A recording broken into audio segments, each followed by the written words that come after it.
Okay, we have covered all the news and notes that are non-Nico related. So want to get into this, Joshua, with you. Yeah. We have not podcasted. We've texted, but we have not really fully talked about what happened at Tennessee over basically a 72-hour period last weekend where, report surfaces in On3 that Nico Iamaleava's, him and his reps are in contract negotiations with Tennessee, which is where he already plays. He doesn't go to practice. Tennessee says, okay, nope, we're done. We're moving on. He enters the portal, do not contact tag. Tennessee has a spring game. And now there are reports that he is likely headed to UCLA after he talked to North Carolina and Tulane. Those fizzled. I mean, if Tulane is saying like, no, we're good, you've got some problems. He was trying to get to the $4 million range from Tennessee. He's making about $2.2 million. There's a lot of angles to this. So Joshua, I'm curious, like we can start anywhere. We can start with UCLA and where he might land. We can start with how he got here. What is most interesting to you about this entire saga? All right, let's start from the top. I feel like the way that people have framed this story to me is really unique because it's a lot of, well, the NCAA doesn't do anything, and this is how we get into these situations. And good for Tennessee for taking a stand on this, and Nico needs to get better advisors. I think all three of those things are 100% true. I also think that we have to acknowledge that when Nico was getting recruited to Tennessee and he signed the $8 million, reported $8 million NIL deal, and they had him flying on a private jet, the NCAA did try to step in and be like, we don't think this is a good thing.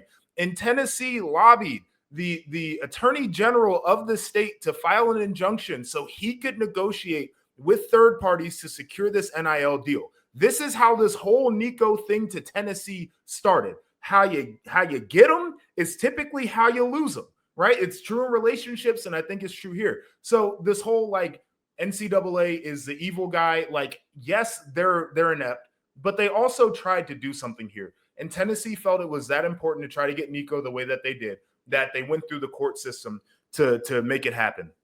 So Tennessee also doesn't get to be the hero in this scenario. Like, they're part of the problem. They're part of the reason this whole thing exists here.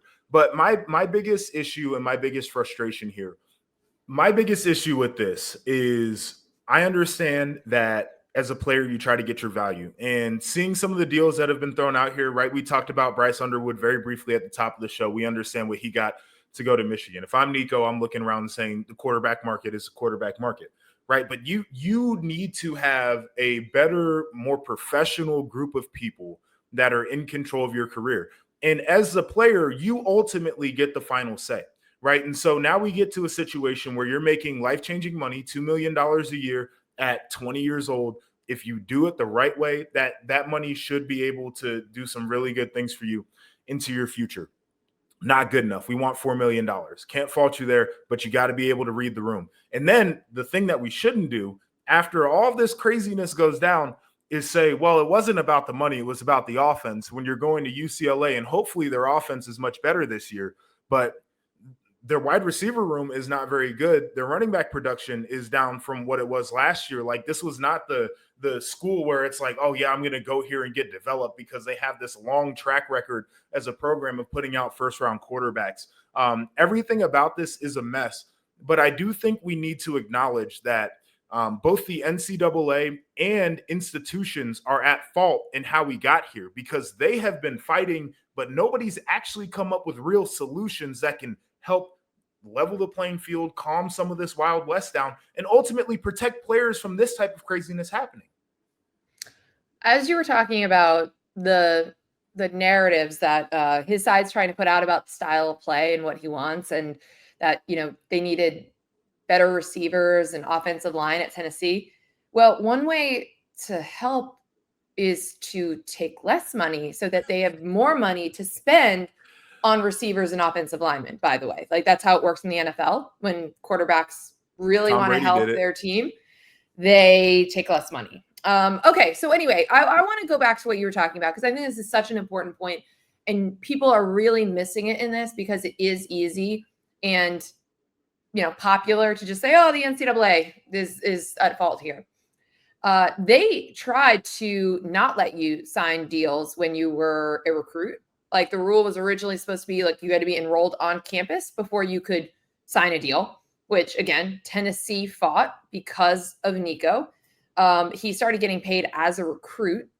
And then also a lot of the different lawsuits, the reason that anyone can transfer every single year is because the state's attorney generals were fighting on behalf of a couple of high profile transfers who were sitting out because it was a second transfer. Again, the rule originally from the NCAA, when they loosened it to be more player friendly, was one free transfer. Otherwise, you had to sit. So a lot of this that everyone likes to blame on the NCAA is them trying to have a rule, it immediately getting sued, and then chaos ensuing, and then everyone's still mad about all of it. But you can't really create or enforce rules if you're going to get sued every single time.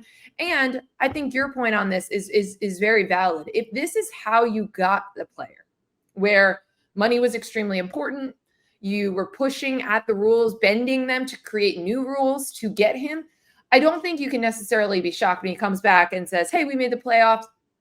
I want more money. This is what Carson Beck is getting. This is what this player is getting. Even when you didn't play that well against the top competition, your numbers were padded against the weakest teams on Tennessee's schedule, but you're still a starting quarterback in the SEC. You can't be shocked that that happens when the recruitment went the way that the recruitment went. So I think it's good overall Tennessee did what they did, because I think if they didn't, Agreed.